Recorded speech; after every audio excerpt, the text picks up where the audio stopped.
नमस्कार दोस्तों, आशा करता हूँ आप सब लोग बहुत अच्छे होंगे। मेरा नाम है देवेंद्र गंगवार और आज हम लोग डिस्कस करने जा रहे हैं नेशनल इनकम। आने वाली परीक्षाओं के लिए ये टॉपिक आपके लिए काफ़ी इंपॉर्टेंट होने वाला है, तो आप इसको ध्यान से पढ़िएगा। अब हम लोग बात करते हैं नेशनल इनकम के बारे में। नेशनल इनकम को समझने से पहले समझ लेते हैं कि एनुअल इनकम क्या होती है या वार्षिक आय क्या होती है। तो किसी भी हाउस होल्ड को जो इनकम होती है एक वर्ष के दौरान विभिन्न स्रोतों से या फिर डिफरेंट सोर्सेज से, उसको क्या बोलते हैं हम लोग? एनुअल इनकम या वार्षिक आय। तो जैसे हाउस होल्ड को इनकम होती है एक ईयर के दौरान, ऐसे ही एक नेशन है उसको भी इनकम होती है डिफरेंट सोर्सेज से एक वर्ष के दौरान। ठीक है, अब डेफिनेशन को समझ लेते हैं। तो जो भी final goods and services produce होते हैं किसी भी इकोनॉमी में एक ईयर के दौरान, ठीक है, और उनकी जो मनी वैल्यू निकल कर आती है उसको ही हम लोग बोलते हैं क्या? National income. ठीक है, और इसको क्या कह सकते हैं? ये नेट रिजल्ट होता है आपका इकोनॉमिक एक्टिविटीज का जो एक कंट्री में हो रही है एक ईयर के दौरान। ठीक है, इनको हमेशा हम लोग मेजर करते हैं मनी के टर्म्स में। क्यों मेजर करते हैं? इसके पीछे भी कारण है। क्यों?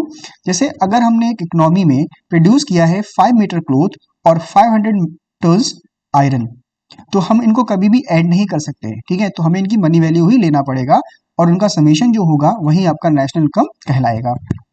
आगे बात करें तो नेशनल इनकम जो है वो किसी भी नेशन के वेल्थ का मेजर है और उसको ट्रैक करता है ईयर टू ईयर कि उसमें कितना ग्रोथ हो रहा है या हो भी रहा है या नहीं है।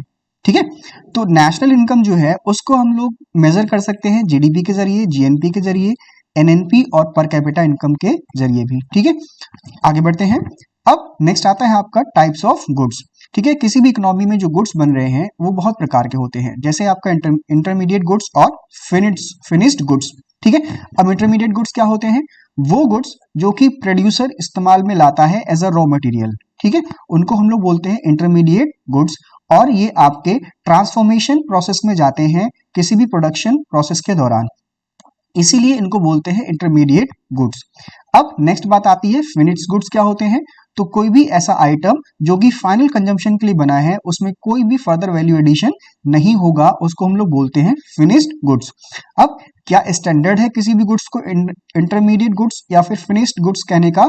तो इसका कोई भी स्टैंडर्ड नहीं है, वो डिपेंड करता है कि इसका यूजेस कैसे किया गया है। ठीक है, जैसे एक हम लकड़ी एग्जांपल लेते हैं। लकड़ी को अगर हमने जला लिया आग में तो वहां पर कोई वैल्यू एडिशन नहीं हुआ और लकड़ी जो है वही हमारा क्या हो गई? फिनिश्ड गुड्स हो गई। लेकिन अगर हम बात करें वही फर्नीचर की, तो फर्नीचर जो है वो लकड़ी से बना है, तो इसमें लकड़ी में वैल्यू एडिशन किया गया है तब जाकर वो फर्नीचर तैयार हुआ है। तो इस कंडीशन में वो क्या है? फिनिश्ड गुड्स है। ठीक है, चलिए आगे बढ़ते हैं। फिर आता है आपका कंजम्पशन गुड्स क्या होते हैं? ऐसे गुड्स जैसे कि आपका फूड है, क्लोथिंग है, सर्विसेज हैं, जो कि कंज्यूम हो जाती हैं परचेज करने के बाद तुरंत, उनको हम लोग क्या बोलते हैं? Consumption goods. ठीक है, अब दूसरा आता है कैपिटल गुड्स, यानी कि पूंजीगत वस्तुएं। वो क्या होती हैं? ऐसी वस्तुएं या ऐसे गुड्स जो कि प्रोडक्शन प्रोसेस में हेल्प करते हैं, जैसे कि टूल्स हो गया, इंप्लीमेंट्स हो गए, मशीनरी हो गई। ठीक है, और इनमें हर साल लगता है डेप्रिसिएशन। क्यों? क्योंकि इसमें वियर एंड टियर लॉस होता है, तो जो वियर एंड टियर लॉस होता है उसको हम लोग माइनस करते हैं उसकी एक्चुअल वैल्यू से, तो हम उसकी नेट वैल्यू पर पहुंचते हैं।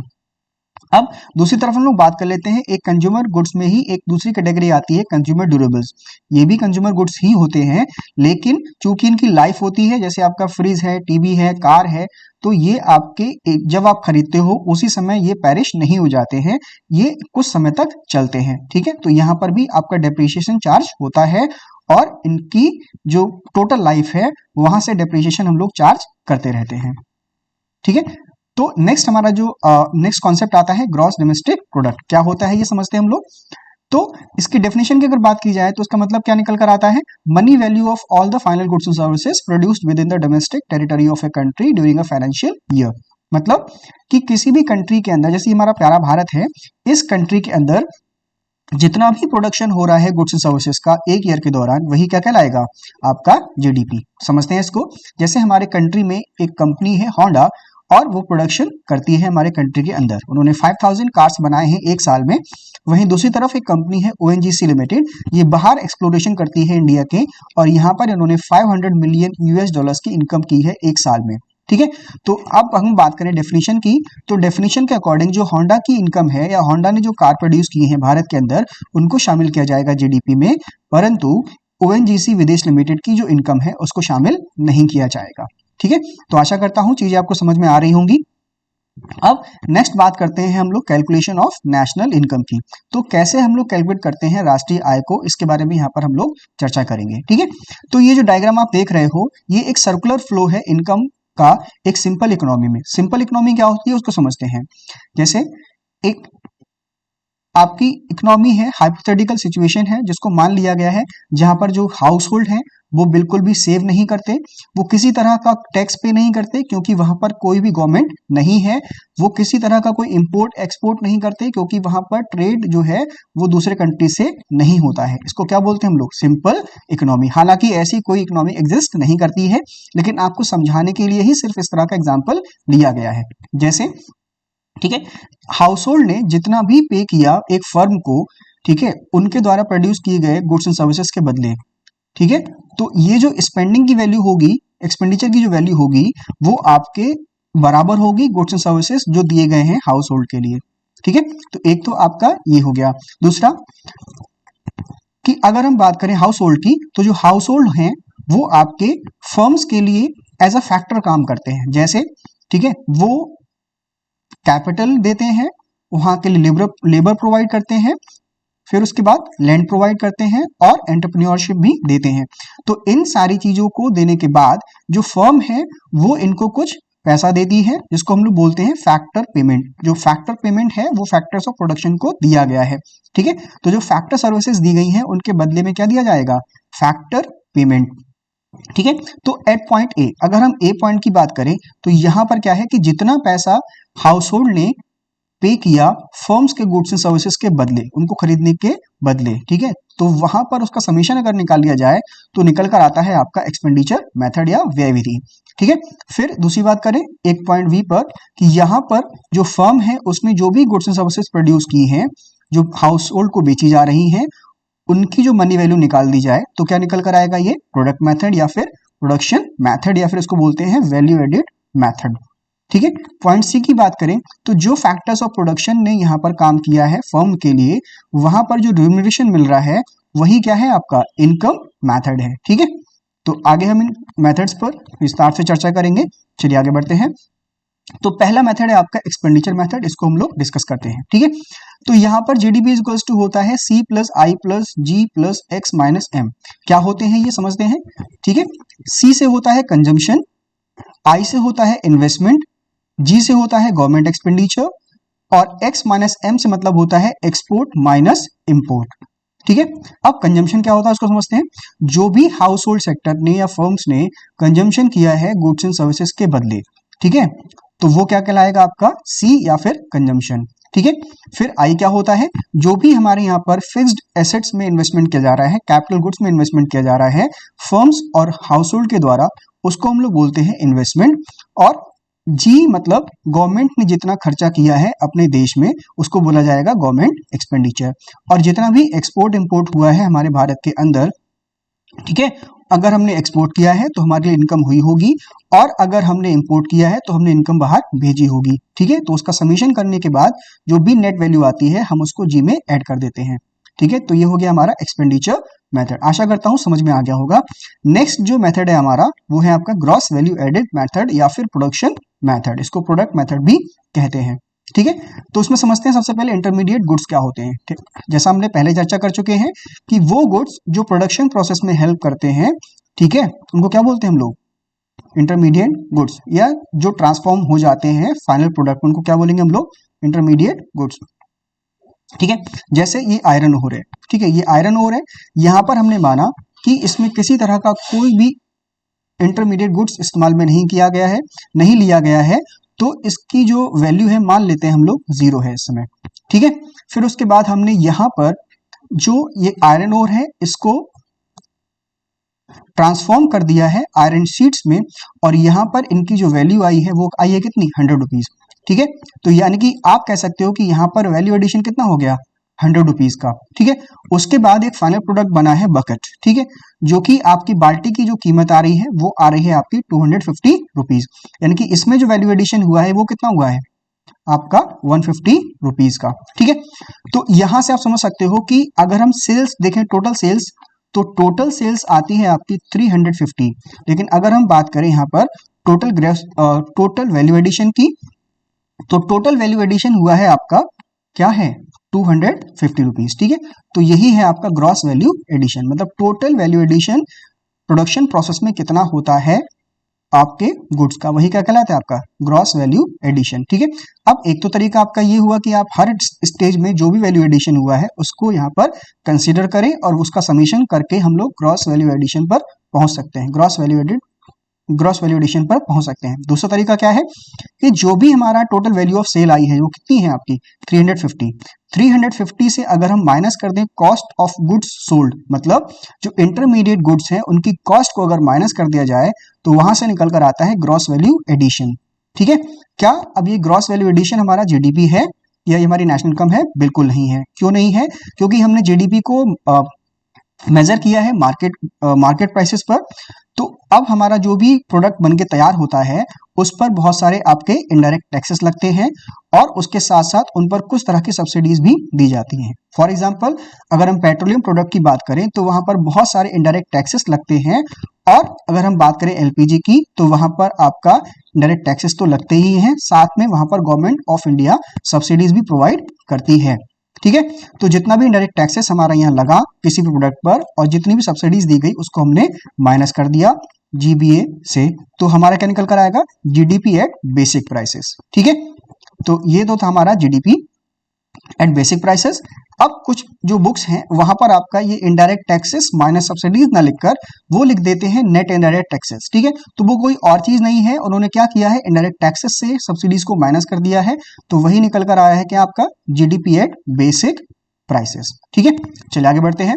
नेक्स्ट है आपका मेथड इनकम मेथड। वो क्या है कि जितने भी जो फैक्टर्स ऑफ प्रोडक्शन है उनको जो भी रिम्यूनरेशन दिया गया है उनकी सर्विसेज के बदले उन सबको अगर हम ऐड कर देते हैं तो वो निकल कर आता है आपका इनकम मेथड। जैसे लेबर है, लेबर के लिए दिए जाते हैं वेजेस, उनको रिम्यूनरेशन के बदले।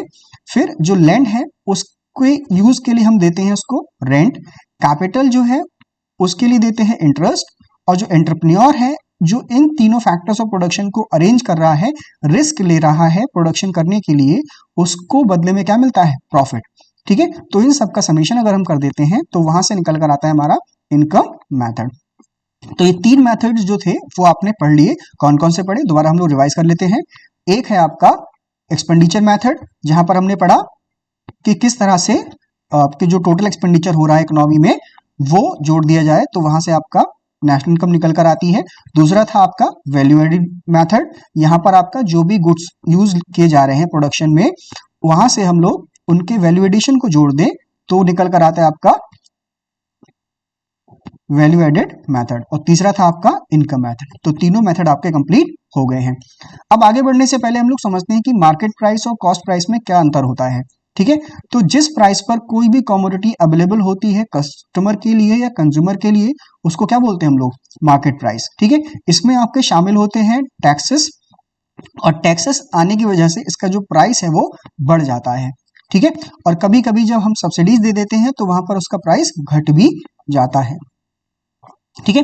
अब फैक्टर कॉस्ट क्या होता है? फिर जो भी आपके फैक्टर्स ऑफ प्रोडक्शन है उनकी जो कॉस्ट आ रही है किसी भी गुड्स को प्रोड्यूस करने के लिए उसको हम लोग बोलते हैं फैक्टर कॉस्ट। मतलब जिस लागत पर कोई भी वस्तु या गुड्स बनकर तैयार हो गया है उसमें किसी तरह का कोई भी टैक्स नहीं पे किया गया है उसको क्या बोलेंगे हम लोग फैक्टर कॉस्ट, ठीक है। तो आशा करता हूं ये दोनों बातें आपको समझ में आ गई होंगी। अब यहीं से आता है आपका next concept gross national product. क्या होता है ये? इसको बोलते हैं सकल राष्ट्रीय उत्पाद, ठीक है।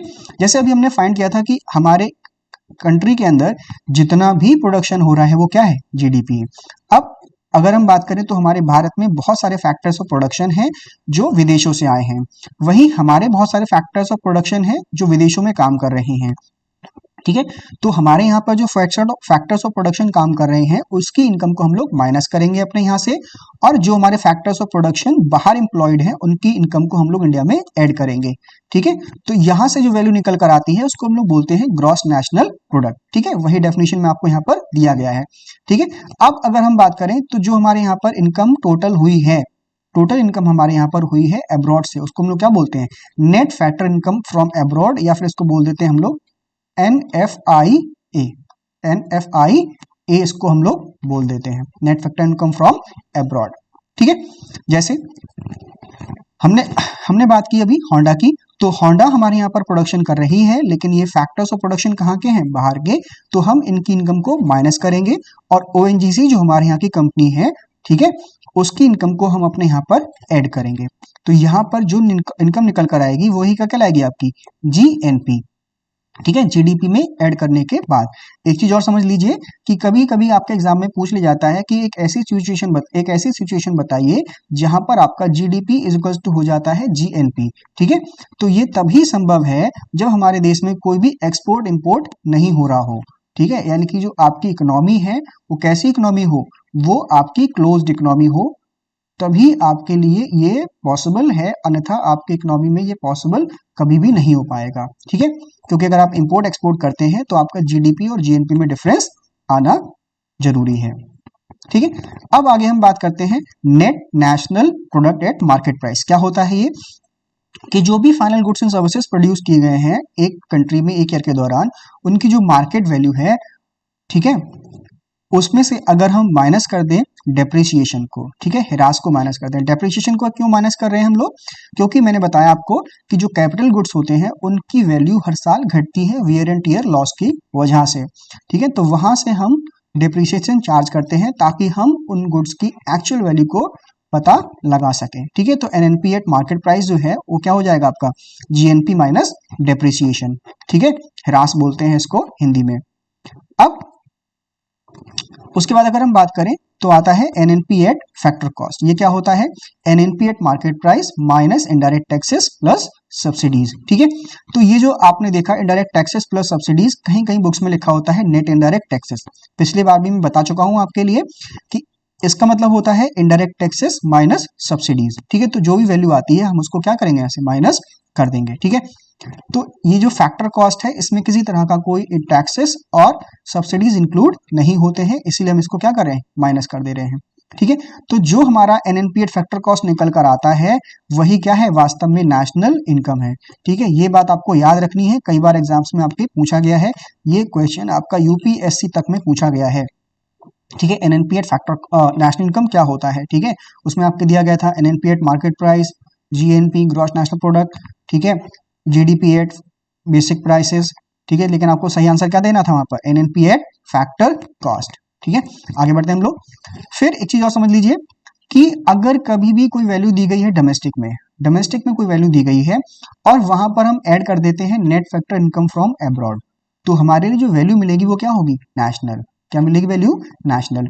और कभी भी कोई वैल्यू दी गई है ग्रॉस में, वहां से हम लोग डेप्रिसिएशन को माइनस कर देते हैं, तो हमारी जो वैल्यू मिलेगी वो क्या होगी, नेट में। जैसे हमने यहाँ पर देखा कि हमारे लिए वैल्यू दी गई थी ग्रॉस नेशनल प्रोडक्ट, वहां से हमने डेप्रिसिएशन माइनस कर दिया, तो हमारे लिए जो जीएनपी है वो किसमें चेंज हो गया, एनएनपी में चेंज हो गया। ठीक है, पिछली स्लाइड को अगर हम देखें तो यहाँ पर आप क्या देख रहे हो कि आपका जो जीडीपी था, जहां पर जो डी है, अगर वहां पर हमने एनएफआईए ऐड कर दिया तो जो डी है वो किस में ट्रांसफॉर्म हो गया है, वो ट्रांसफॉर्म हो गया है आपका एन में। ठीक है, नेशनल में ट्रांसफॉर्म हो गया है। तो ये बात आपको याद रखनी है ताकि आप लोग फॉर्मूले को ड्राइव कर सको। ठीक है, जैसे हम कुछ फॉर्मूले ड्राइव करते हैं इस वेब चार्ट के जरिए। जैसे अगर आपको दिया गया है जीडीपी एट मार्केट प्राइस, ठीक है, तो जीडीपी एट मार्केट प्राइस अगर दिया गया है और वहां पर आप ऐड कर देते हो नेट इनकम फ्रॉम अब्रॉड, तो आप कहां पहुंच जाओगे, GNP eight market price. GNP eight market price से अगर आप डेप्रिसिएशन को माइनस कर देते हो तो वहां से आप पहुंचोगे net national product at market price.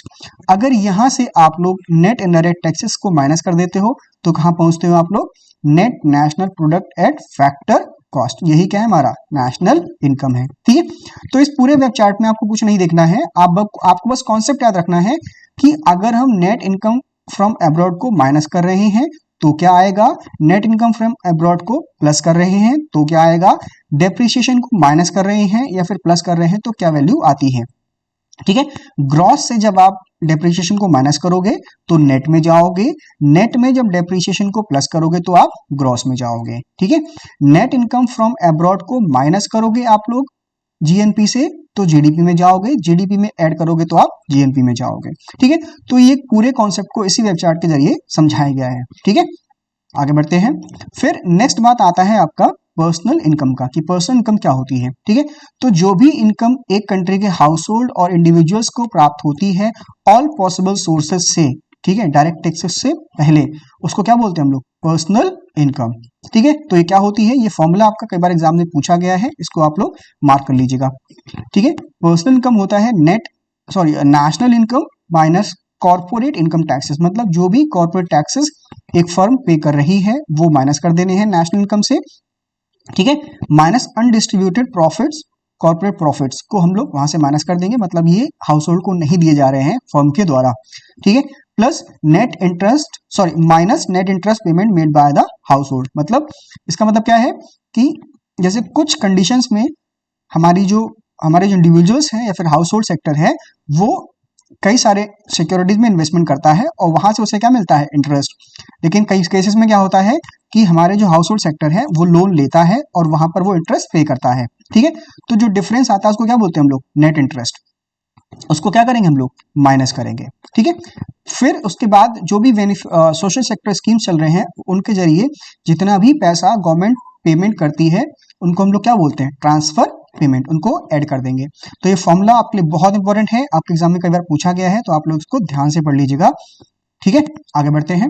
फिर आता है डिस्पोजेबल इनकम। ये क्या होता है कि वो पैसा जो डायरेक्ट टैक्सेस को पे करने के बाद लोगों के पास बचता है खर्च करने के लिए, उसको क्या बोलते हैं हम लोग, डिस्पोजेबल इनकम। यानी कि पर्सनल इनकम से अगर हम डायरेक्ट टैक्सेस को माइनस कर देंगे तो जो निकल कर आएगा वो क्या होगा, आपका डिस्पोजेबल इनकम। मतलब ये जो पैसा निकल कर आया है ये आपका स्पेंड किया जा सकता है आपका गुड्स एंड सर्विसेज के कंजम्पशन के लिए।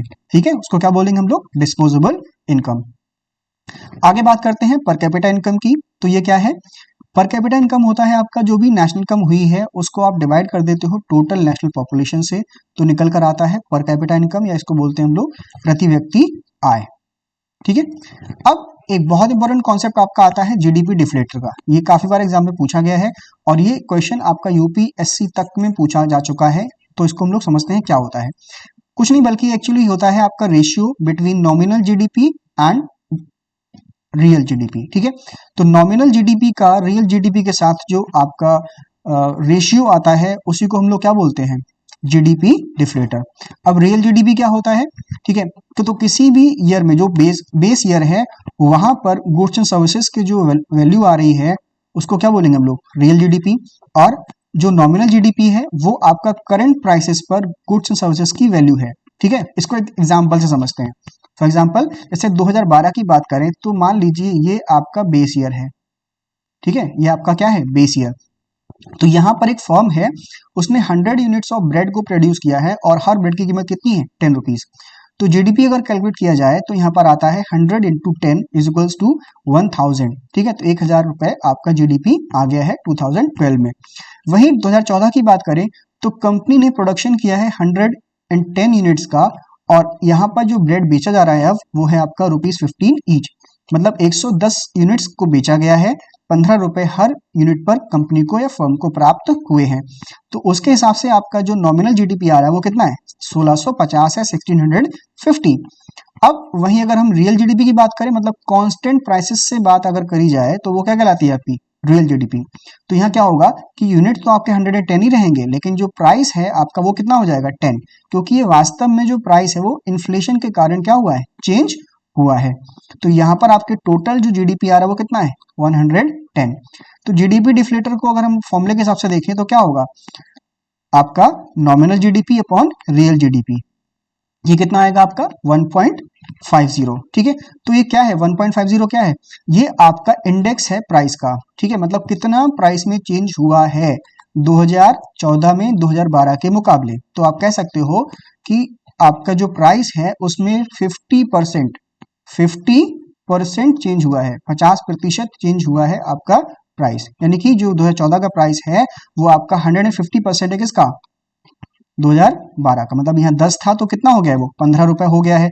चेंज कितना हुआ है ये, तो आप बोलोगे 5 रुपए, यानी कि 50% बढ़ गई है महंगाई आपकी 2012 के मुकाबले। ठीक है, चलिए आगे बढ़ते हैं हम। तो एक क्वेश्चन है आपका जो पिछले परीक्षा में पूछा गया है और ये हमारा आखिरी स्लाइड है। तो यहाँ पर आपका पूछा गया question, national income of India is computed by which of the following. Bharat की जो राष्ट्रीय आय है वो किसके द्वारा आंकी जाती है, ये क्वेश्चन बारे में पूछ रहा है। ठीक है, तो इसका सही आंसर है आपका नेशनल स्टैटिस्टिकल ऑफिस, एनएसओ जिसे बोलते हैं, और इसका एस्टेब्लिशमेंट हुआ है आपका 23 मई 2019 को। सेंट्रल स्टैटिस्टिकल ऑफिस और नेशनल सैंपल सर्वे ऑर्गेनाइजेशन को मर्ज करने के बाद, पहले ये दोनों अलग अलग एंटिटीज थी, लेकिन गवर्नमेंट ऑफ इंडिया ने 23 मई 2019 को क्या किया, इनको मर्ज कर दिया गया है। तो अब हमारे जो आंकड़े हैं वो कौन प्रस्तुत करता है, एनएसओ या नेशनल स्टैटिस्टिकल ऑफिस। ठीक है, तो ये तो था आपकी लास्ट स्लाइड। अभी जो क्वेश्चंस आने वाले हैं आपके एग्जाम में, उनको हम लोग नेक्स्ट सेशन में डिस्कस करेंगे। Thank you and all the best.